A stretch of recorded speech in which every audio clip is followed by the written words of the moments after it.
Hello, class. Today we're going to be reading the book Mufaro's Beautiful Daughters. Has anyone read the book or seen the movie Cinderella? Yes, I think most of you have. This book and Cinderella are very similar. Alrighty. Mufaro's Beautiful Daughters, an African Tale by John Stipote.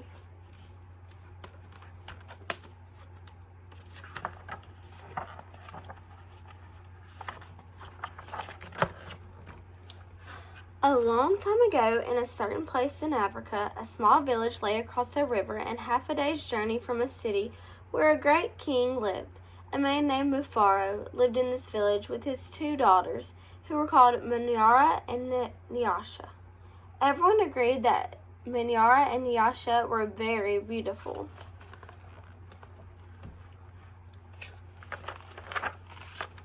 Manyara was always in a bad temper. She teased her sister whenever their father's back was turned, and she had been heard to say, Someday, Nyasha, I will be queen, and you will be a servant in my household.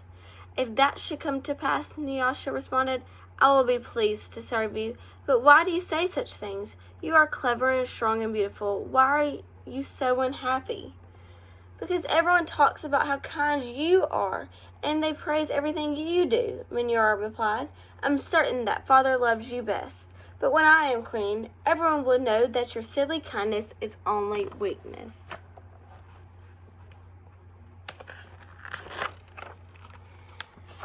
Nyasha was sad that Manyara felt this way, but she ignored her sister's words and went back about her chores. Nyasha kept a small plot of land on which she grew millet, sunflowers, yams, and vegetables. She always sang as she worked, and some said it was her singing that made her crops more bountiful than anyone else's.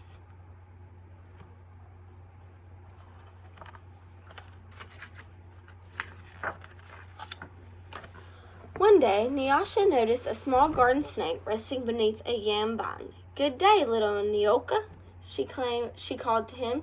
You are welcome here. You will keep away any creatures who might spoil my vegetables. She bent forward, gave the little snake a loving pat on the head, and then returned to her work. From that day on, Nyoka was always at Nyasha's side when she tended her garden. It was said that she sang all the more sweetly when he was there. Friends with a snake?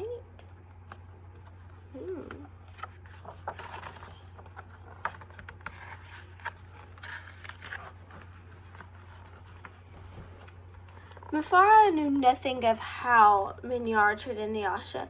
Nyasha was too considerate of her father's feelings to complain, and Manyara was always careful to behave herself when Mufaro was around. Early one morning, a messenger from the city arrived. The great king wanted a wife. The most worthy and beautiful daughters in the land are invited to appear before the king, and he will choose one to become queen, the messenger proclaimed. Mufaro called Manyara and Nyasha to him. It would be a great honor to have one of you chosen, he said. Prepare yourselves to journey to the city. I will call together all our friends to make a wedding party. We will leave tomorrow as the sun rises. But my father, Manyara said sweetly, it would be painful for either of us to leave you, even to be wife to the king. I know Nyasha would grieve to death if she were parted from you. I am strong. Send me to the city, and let poor Nyasha be happy here with you.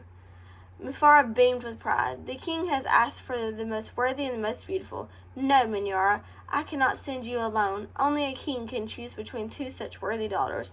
Both of you must go.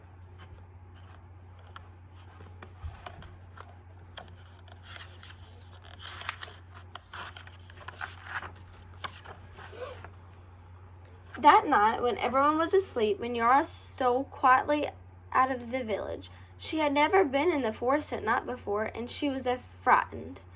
But her greed to be the first to appear before the king drove her on. In her hurry, she almost stumbled over a small boy who suddenly appeared standing in the path.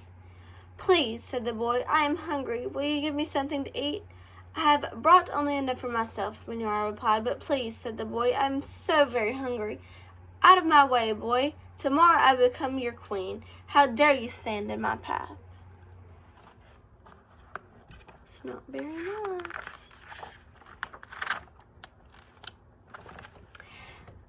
After traveling for what seemed to be a great distance, Minyara came to a small clearing. There, silhouetted against the moonlight, was an old woman seated on a large stone. The old woman spoke. I will give you some advice, Minyara. Soon after you pass the place where two paths cross, you will see a grove of trees. They will laugh at you. You must not laugh in return. Later, you will meet a man with his head under his arm. You must be polite to him. How do you know my name? How dare you advise your future queen? Stand aside, you ugly old woman. Minyara scolded and then rushed on her way without looking back. Just as the old woman had foretold, Minyara came to a grove of trees, and they indeed seemed to be laughing at her. I must be calm, Minyara thought. I will not be frightened. She looked at the trees and laughed out loud. I laugh at you, trees, she shouted, and she hurried on. It was not yet dawn when Minyara heard the sound of rushing water. The river must be up ahead, she thought. The great city is just on the other side. But there on the right she saw a man with his head tucked under his arm. Minyara ran past him without speaking. A queen acknowledges only those who please her, she said to herself. I will be queen, I will be queen, she chanted as she hurried toward the city. Nyasha woke at the first light of dawn. As she put on her finest garment, she thought how her life might be changed forever beyond this day. I'd much prefer to live here, she admitted to herself. I'd hate to leave this village and never see my father or sing to little Nyoka again. Her thoughts were interrupted by loud shouts and acclamation from the wedding party assembled outside. Minyara was missing.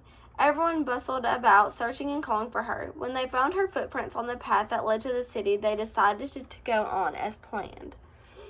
As the wedding party moved through the forest, brightly plumed birds darted about in the cool green shadows beneath the trees.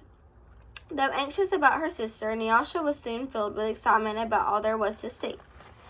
They were deep in the forest when she saw the small boy standing by the side of the path. You must be hungry, she said, and handed him a yam she had brought for her lunch.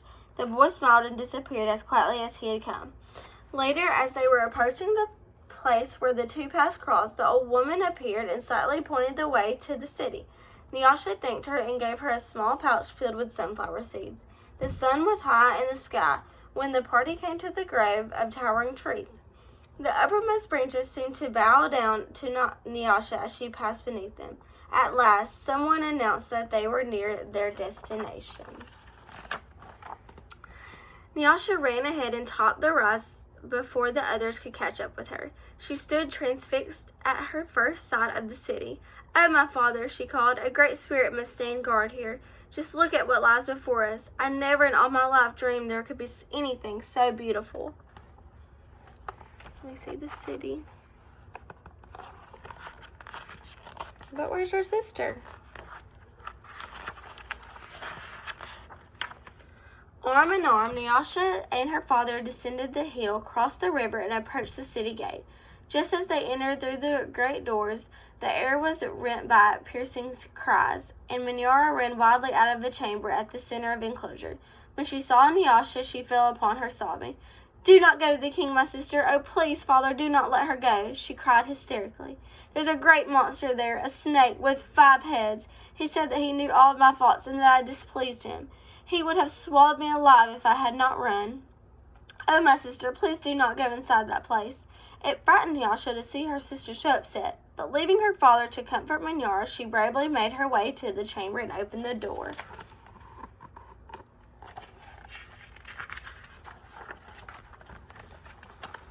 On the seat of the great chief's stool lay the little garden snake. Nyasha laughed with relief and joy. My little friend, she exclaimed, it's such a pleasure to see you, but why are you here? I am the king, Nyoka replied, and there, before Nyasha's eyes, the garden snake changed shape.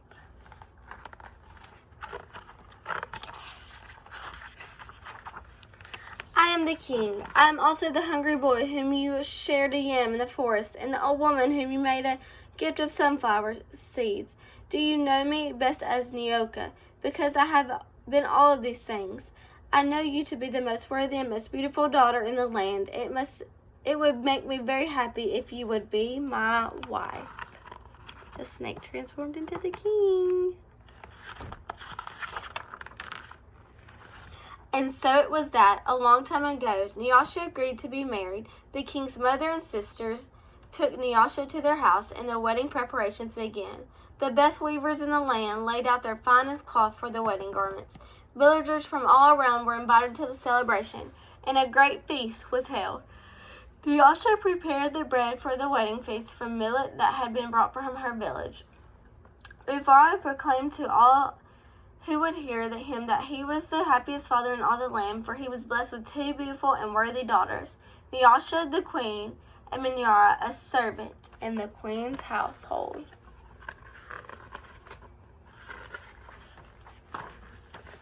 And there they are. The end. Alrighty. What do you think both of the girls had in common? How did their actions affect them? Who was the most worthy? That's right. Now let's think about those answers and for just a second and talk about what a moral is. Do any of you know what a moral is? Moral is the lesson the author is trying to teach us from the story. That's right. The lesson the author is trying to teach us. So let's think about that. Think in your head, but do not say it out loud, what you think the author is trying to teach us in Mufaro's Beautiful Daughters. All right. While you keep that in your head, we're going to get in 2 parallel lines. You see, I have the lines on the floor right here, and I want you to get 8 in one and 8 in the other, and face each other. Alrighty. You see the person directly in front of you. I would like you to walk closer to each other and so you can speak to each other without your neighbor hearing. Okay, I'm going to give you 2 minutes to explain this prompt. One of you explain it to the other and the other vice versa. I want you both to give your opinions. The moral of the story was because. Alrighty. I'm going to set my timer for 2 minutes, and I want you to talk to each other with your partner. So let's go. I'll set my timer. Okay. Alright, students, that is good. Now I want you to take a step. I want the left line to take a step to the right. Now you have a new partner, and I would like you to tell them your opinion of the moral, but maybe change it up a little bit. If you think you can make it better, make it better. We will continue to do this until I feel the students have bettered their opinion of the moral of the story from using their peers' opinions also. After this, we will go to our desk. All right, students, please go to your desk. I want you to get out your writing journals and write the prompt, or write what you think the moral is by using the prompt I gave you before, which is, the moral of the story was blank because of blank. Alright, this would be the formal assessment, and I will go through and read everyone's prompt to make sure that they understand what a moral is and that they can use the text to show why they think it's the moral.